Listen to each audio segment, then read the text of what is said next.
Mirror formula for convex mirror only virtual image. ये only virtual image क्यों लिखा है आपको पता होगा यदि आपने स्फेरिकल मिरर वाला टॉपिक पढ़ा है। जो कन्वेक्स जो कनकेव होता था जिसको हमने पिछली 2 वीडियोस में देखा, वो हमारा रियल और वर्चुअल इमेज दोनों बनाता है, लेकिन जो कन्वेक्स होता है हमारा वो ओनली वर्चुअल इमेज बनाता है। ये स्फेरिकल मिरर में आपको नोट में लिख के बताया हुआ था कि जो रियल इमेज और वर्चुअल इमेज है वो कनकेव बनाता है, लेकिन ये हमारी सिर्फ वर्चुअल इमेज बनाता है। तो इस पर भी हमको वही फार्मूला लेके आना जो उसमें लेके आए थे 1/v = 1/f = 1/v + 1/u वाला।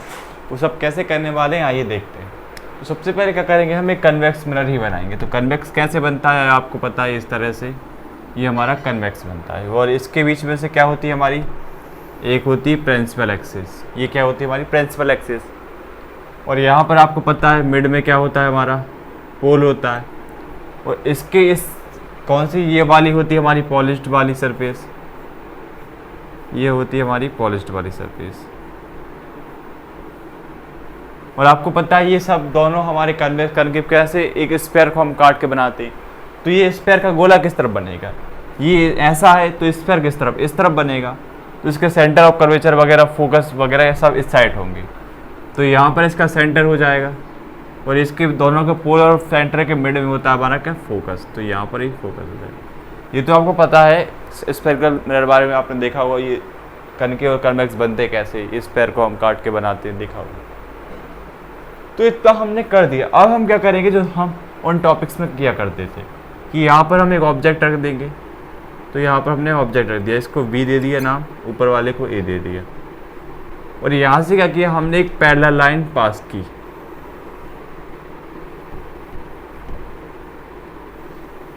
यहाँ से हम एक पैरेलल रेस पे डाली। आपको पता है ये जो कन्वेक्स मिरर होता है इसकी प्रॉपर्टी में देखा था हमने, यह करता है रे को डाइवर्ज कर देता, मतलब कि यदि कोई इस पर पैरेलल रे आएगी तो क्या हो जाएगी, वो डाइवर्ज हो जाएगी। तो डाइवर्ज हो कैसे जाएगी, वो बाहर की तरफ जाएगी। तो यहाँ पर कैसी ये बाहर की तरफ चली जाएगी, इस तरह से ये हो जाएगी। ये आपको पता है यदि कोई पैरेलल रे आएगी कन्वेक्स में तो ये वो कैसे डाइवर्ज हो जाती है। तो ये पैरेलल रे हो गई। दूसरी क्या करेंगे हम, इन सब क्या हमको एक फोकस से और मिलाना पड़ता है, तो फोकस पॉइंट पे भी हमको इन सबको मिलाना पड़ेगा। तो फोकस से हम मिलाएंगे, तो फोकस से इसको मिला देते हैं। फोकस से मिलाना थोड़ा इस पर टफ हो सकता है, तो आप भी इसको प्रैक्टिस करिएगा बार बार, तभी ये बन पाएगा। तो इस तरह से इसको फोकस पे हम मिला देंगे। उसके बाद दूसरी कौन सी बनाएंगे हम, सेंटर ऑफ कर्वेचर से। आपको पता है दूसरी रे कौन सी बनती थी हमारी, सेंटर ऑफ कर्वेचर से बनती है। तो सेंटर ऑफ कर्वेचर से हम दूसरी रे बनाते हैं।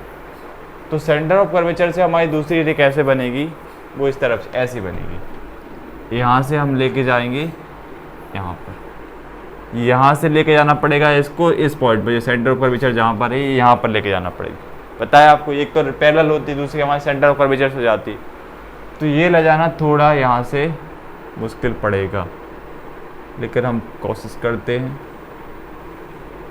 थोड़ी अगर बोर्ड पे गलत बन जाए तो आप क्या करिएगा, कॉपी पे अच्छे से स्केल से इसको एक बार बना सकते हैं। ये थोड़ी गलत बन सकती है।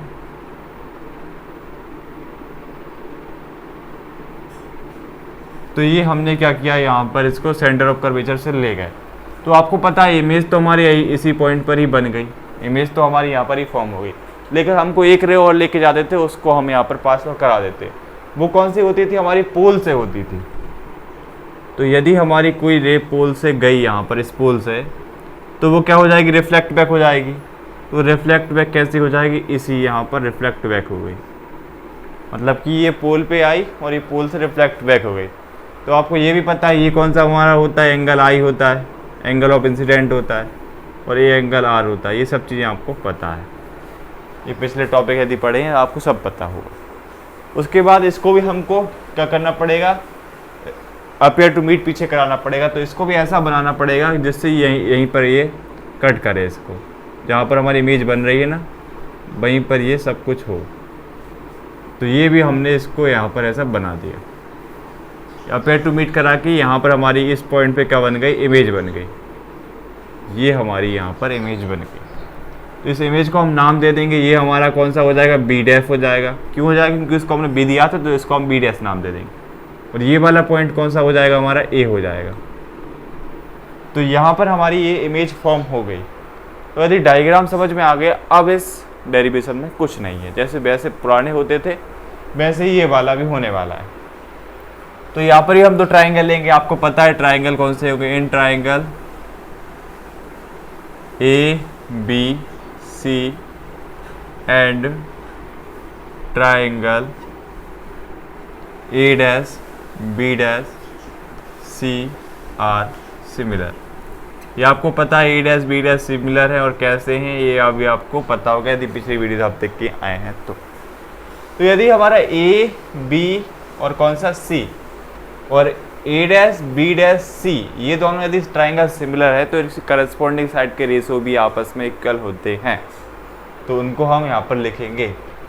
तो यदि करस्पॉन्डिंग साइड के रेशो इक्वल है तो क्या हो जाएगा, ए बी इक्वल आ जाएगा किसके, ए बी किसके, इसके अपॉन में कौन आ जाएगा, ए डैश बी डैश हो जाएगा। ये आपको पता है, आपने दो जो कनकेवली किए होंगे सेम ऐसा ही होगा ये भी। तो ये जो ए बी वाला है वो किसके, इस ए डैश बी डैश के इक्वल आ गया। अब जो नीचे वाली साइड वो ले लेंगे तो ये बी से सी ले लेंगे, तो ये बी सी आ गया। और नीचे क्या आ जाएगा हमारा, ये बी डैश से सी आ जाएगा, ये बी डैश से सी आ जाएगा, तो ये बी डैश से सी आ गया। ये हमने इसके करस्पॉन्डिंग साइड के रेशो को आपस में इक्वल कर दिया, तो इसको हम इक्वेशन 1 नाम दे देते हैं। उसके बाद हम दूसरे दो ट्राइंगल भी लेते थे। कौन से ट्राइंगल लेते थे, in triangle A B P and triangle A dash B dash P are similar. हमने क्या किया, ए बी पी और ए डैश बी डैश दो ट्राइंगल लिए। कौन से, A B P, A dash B dash P, ये ए डैश है, ये वाला हमारा कौन सा ए डैश है, ये ए रही है सिर्फ ए डैश है। तो यहाँ पर क्या किया, ए बी पी ले लिया और कौन सा ले लिया कि ए डैश बी डैश पी, ये दोनों ट्राइंगल को हमने ले लिया। तो यदि ये दोनों ट्राइंगल भी कैसे सिमिलर है तो इनकी जो साइड के रेशो वो भी कैसे इक्वल आ जाएंगे, तो इनकी साइड के रेशो भी इक्वल आ जाएंगे। और आपको पता है यहाँ पर ही हमने ए बी ये दो साइड क्यों ली, हमारी एक साइड और यहाँ पर थी उसको हमने क्यों नहीं लिया, क्योंकि कौन सी साइड थी हमारे पास, एक साइड और एक ए सी थी यहाँ पर और एक यहाँ पर कौन सी थी, ए डैश सी थी। और इसको हमने क्यों नहीं लिया, क्योंकि हमको पता है, हमको सारी डिस्टेंस बस पोल से पता होती है। ये ना हमको ए सी पता है ना हमको ए डैश सी पता होता है, इसलिए हम इस साइड के रेशो को यहाँ पर नहीं लेते। ये आपको पिछली वीडियोस में बताया है, यहाँ पर ही बता देते हैं कि जो सारी डिस्टेंस हमको पता है पोल से पता होती, पोल से सी की सेंटर ऑफ कर्वेचर की आर होती है, फोकस की एफ स्मॉल एफ होती है, बाकी जो ऑब्जेक्ट डिस्टेंस यू होती है, इमेज की वी होती है, सब आपको पता है। बस हमको ए सी और ए डैश सी की वैल्यू कुछ पता नहीं होती, इसलिए हमको यहाँ पर नहीं लेते। तो यहाँ पर ही हम साइड के रेशो को लिख लेते हैं। तो यहाँ पर भी क्या जाएगा, एक तो हमारा ए बी आ जाएगा और उसके अपॉन में क्या जाएगा हमारा ए डैश और बी डैश आ जाएगा। और नीचे क्या जाएगा, यहाँ पर क्या जाएगा हमारा बी पी आ जाएगा, क्योंकि ए बी सी में से क्या है हमारा ये बी पी आ जाएगा, और ये हमारा बी पी आ गया। नीचे क्या जाएगा हमारा, नीचे बी डैश से पी आ जाएगा, तो नीचे क्या आ गया बी डैश पी आ गया। तो आपको इतना समझ में आया कि यहाँ पर दोनों ट्राइंगल की साइड के रेशो इक्वल लिख लिए।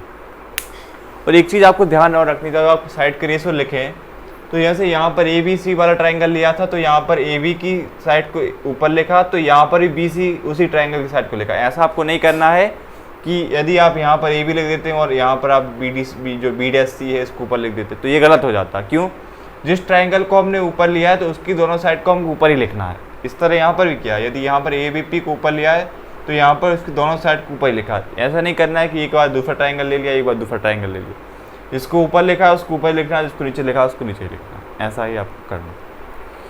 तो अब क्या करेंगे, हम इसको इक्वेशन 2 नाम दे देंगे। तो ये इक्वेशन 1 और इक्वेशन 2 में यदि आप देखें तो यहाँ पर लिखेंगे फ्रॉम इक्वेशन 1 एंड 2।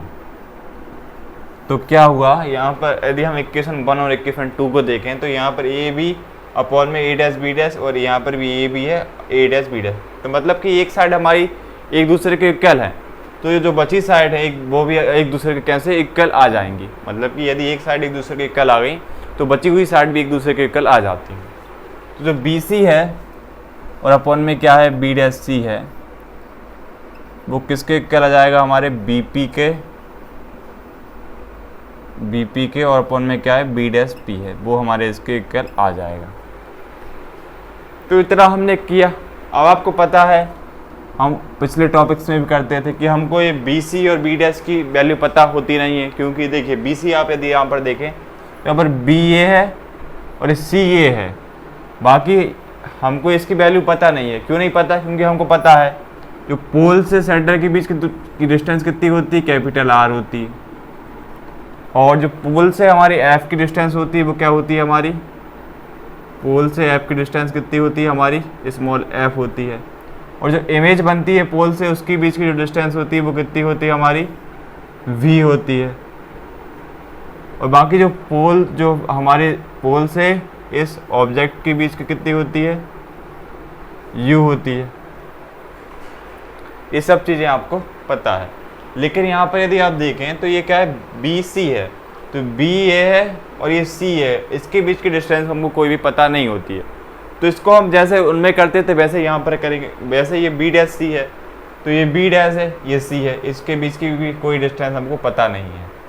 तो इन सब को ही हम क्या करेंगे, रिप्लेस करके दूसरी वैल्यूज यहाँ पर लिखेंगे। तो यदि बी सी के लिए मैं लिखूँ तो क्या लिख सकता हूँ, बी सी, ये बी है और ये सी है, तो बी सी को मैं क्या लिख सकता हूँ, बी सी को मैं लिख सकता हूँ क्या, पी सी, क्योंकि पी से सी की पता है हमें आर होती है, और उसके बाद प्लस में पी बी। ऐसा क्यों, क्योंकि पी से बी पता है हमें ऑब्जेक्ट डिस्टेंस होती है, और पी से सी हमको पता है आर होती है, और इन दोनों के यदि आप प्लस करें P C plus P B तो क्या बन रहा है, बी सी ही बन रहा है। तो ये बी सी बन रहा है, इस तरह से लिख दिया। उसी तरह यदि बी डैश सी के लिए मैं लिखूँ तो बी डैश सी, तो बी डैश सी कहाँ है, ये बी डैश है और ये सी है। तो इसको मैं कैसे लिख सकता हूँ, इसको मैं लिख सकता हूँ कैसा, पी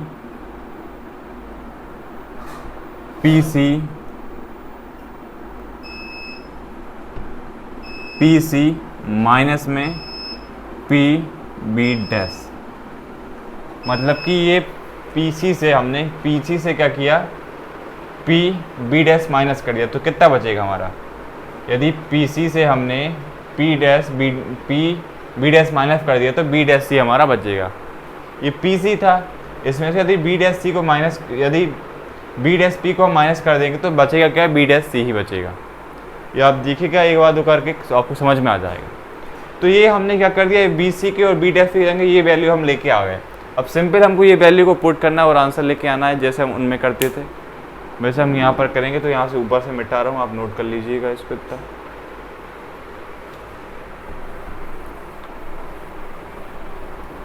तो नीचे वाली अभी हमारी इक्वेशन काम की है तो उसको हम लिखा रहने देते। बाकी हम जो बी सी है उसकी जगह क्या लिख सकते हैं, पी सी प्लस में क्या है हमारा, पी बी है, और यहाँ पर क्या है हमारा, पी सी है माइनस में क्या है, पी बी डैश है। इक्वल किसके है, बी पी, नीचे क्या है, बी डैश पी है। क्योंकि ये तो हमने बी सी और बी डैश सी की जो साइड है उसको हमने रिप्लेस कर दिया इनसे, बाकी ये तो हमारी इक्वल थी वो हमने वहाँ पर लिख दी। अब क्या करेंगे, सिंपल इनकी वैल्यू पुट करेंगे। तो वैल्यू पुट कैसे करेंगे, पी सी की वैल्यू पता है ये क्या है, ये पी है ये सी है, इसकी वैल्यू क्या है, कैपिटल आर है। और ये आपको पता है जो मिरर होता है उसकी जो हमारी लेफ्ट हैंड साइड में जितनी भी वैल्यू होती हैं उनको हम किस में लेते हैं, माइनस में लेते हैं, और जो राइट हैंड साइड हमारी वैल्यू होती है किसको लेते हैं, हम प्लस में लेते हैं। तो यदि आप यहाँ पर देखें पी सी कैसा हमारा लेफ्ट हैंड साइड है तो आर किस में आएगा, प्लस में आएगा। और यदि पी बी को देखें तो पी और क्या बी, तो पी बी क्या है हमारा ऑब्जेक्ट, और ये कैसा है लेफ्ट हैंड साइड है, तो ये कैसा आएगा हमारा, माइनस का आएगा, तो ये माइनस का यू आ जाएगा।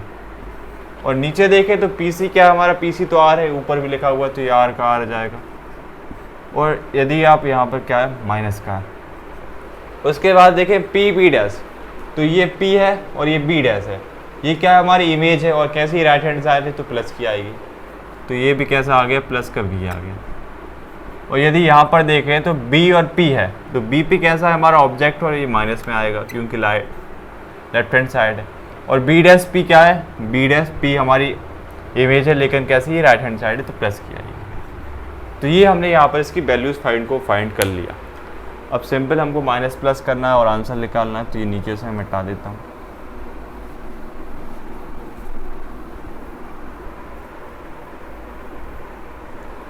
तो यदि हम इनको कैलकुलेट करें तो देखिए यहाँ पर ये आर तो प्लस का, तो प्लस का जाएगा, ये माइनस प्लस, ये प्लस बाहर है माइनस अंदर, तो माइनस प्लस का हो जाएगा माइनस, और ये आर यू हो जाएगा माइनस का। और यहाँ पर ये आर है, ये माइनस प्लस ये भी कैसा हो जाएगा माइनस का भी आ जाएगा, ये माइनस ये प्लस माइनस का भी आ जाएगा। और यहाँ पर माइनस का यू हो जाएगा, नीचे भी आ जाएगा। अब सिंपल क्या करेंगे हम, वी को इस तरफ ले जाएंगे, माइनस यू को इस तरफ ले आएंगे, तो वही हम यहाँ पर करेंगे। तो यहाँ पर वी आ जाएगा, यहाँ पर आर माइनस यू आ जाएगा, और यहाँ पर माइनस का यू और आर माइनस भी इस तरफ आ जाएगा। अब क्या करेंगे हम, सिंपल अंदर इंटू कर देंगे, तो ये वी आर आ जाएगा, यहाँ पर माइनस का वी यू आ जाएगा, और यहाँ पर माइनस का यू आर आ जाएगा। और ये माइनस माइनस कैसे हो जाएंगे, प्लस के हो जाएंगे, तो ये कैसे हो जाएंगे हमारे यू भी आ जाएंगे, तो ये भी हमारे यू भी आ गए। अब हमारी क्या करेंगे हम, जो हमारी माइनस वाला वी यू है, तो इसको वी यू है तो इसको भी क्या करेंगे, यहाँ पर यू भी है तो इसको भी हम क्या करते हैं यू भी लिख देते हैं। क्यों लिख देते हैं, क्योंकि आपको कन्फ्यूज़न नहीं हो, क्योंकि एक यू भी हो जाता है एक भी यू, तो आप कहते हैं यू भी से भी यू कैसे प्लस हो गया, तो ये कि यू भी हो गया, ये भी यू भी हो गया, तो ये माइनस का है तो ये इस साइड जाएगा तो प्लस का हो जाएगा, तो इससे फ़ायदा क्या होगा, यू भी से यू भी प्लस हो जाएगा। तो ये माइनस का यू आर यहाँ पर माइनस का, ये इसको इस तरफ ले आएंगे। तो कैसे क्या करेंगे देखते हैं। देखिए ये यू भी यहाँ पर क्या है, प्लस का है, ये माइनस का है, और यू आर यहाँ पर माइनस का है, तो ये इस तरफ आ जाएगा तो ये प्लस का हो जाएगा, तो बी आर ये प्लस का यू आर आ जाएगा। ऐसा यहाँ पर होगा, ये यू भी है और ये माइनस का है तो ये इस तरफ जाएगा तो ये प्लस का हो जाएगा, तो ये यू भी आ गया यहाँ पर। तो यदि आप यहाँ पर देखें तो ये वी आर आ जाएगा, ये यू आर वैसा का वैसा रखा रहेगा, और ये यू भी से यू भी प्लस होगा, कितना हो जाएगा, 2 यू भी हो जाएगा, मतलब यू भी और यू भी कितने होंगे, 2 यू भी हो जाएंगे। तो अब क्या करेंगे हम, क्या करेंगे यहाँ पर जो पिछले टॉपिक करते थे वही करेंगे, divide both side by you भी आर। तो यहाँ पर वही लिखेंगे हम, divided both side by you भी आर, मतलब पूरी इक्वेशन में हम यू भी आर से नीचे डिवाइड लगा देंगे। तो करते हैं, तो यहाँ पर वी आर आ जाएगा, इसके नीचे क्या आ जाएगा, यू वी आर आ जाएगा। इसी तरह यहाँ पर यू आर है तो इसके नीचे डिवाइड में जाएगा क्या, यू वी आर। इसी तरह यहाँ पर 2 यू भी है, इसके नीचे डिवाइड में क्या जाएगा, यू वी आर आ जाएगा। तो यदि आप यहाँ पर देखें, ये वी आर है, नीचे वी आर है, तो ये वी आर से वी आर कैंसिल, और यहाँ पर देखें यू आर है और ये यू आर से यू आर कैंसिल, और यहाँ पर ये यू भी से यू भी कैंसिल। तो बचा क्या, यहाँ पर यू आर से यू आर चल, यहाँ से वी आर चला गया, तो यहाँ पर कितना बचा, 1 यू बचा। यहाँ से यू आर चला गया, तो यहाँ पर कितना बचा, प्लस का 1 भी बचा। यहाँ से यू भी चला गया, तो यहाँ पर कितना बचा हमारा, इजिकल टू में 2 आर बचा। ये यहाँ से हमारा आया। अब पता है आप क्या करते हैं, हम आर की जगह वैल्यू पुट करते हैं। तो आर की जगह जो वैल्यू हम क्या रखते हैं, आर इजिकल टू में 2f रखते हैं, आर इक्वल टू 2f रखते हैं। तो वो यहाँ पर रखेंगे, तो 1 में u प्लस v और 2, और r की जगह क्या रख दिया हमने, 2f रख दिया। तो यहाँ से यदि आप देखें तो 2 से 2 कैंसिल हो जाएगा, r की जगह हमने ये वाली वैल्यू पुट कर दी। तो जो आंसर आया वो कितना आया हमारा, यहाँ से सिर्फ कितना बचा, 2 से 2 कैंसिल हो गया, सिर्फ f बचा। तो यहाँ पर 1 में f, ये f को मैं इस तरफ लिख देता हूँ उठा के, तो 1 में f, और यहाँ पर कितना बचा, 1 प्लस v प्लस में 1 में u। ये हमारा इसका मिरर फॉर्मूला आ गया, किसके लिए, convex mirror for a virtual image. तो ये हमको यहाँ से ड्राइव करना था, वही हमने यहाँ पर ड्राइव कर दिया। तो समझ में आपको आया होगा कैसे किया, convex mirror for a virtual image. ये हमको यहाँ पर फॉर्मूला लाना था, 1/f प्लस 1/v प्लस 1 में u। तो ये हमको फार्मूला यहाँ पर लाना था, जिस तरह उसमें आया था वही फार्मूला यहाँ पर आया। तो समझ में आपको आया होगा। मिलते हैं अगली वीडियो में नेक्स्ट टॉपिक के साथ। Thank you for watching this video. Thank you.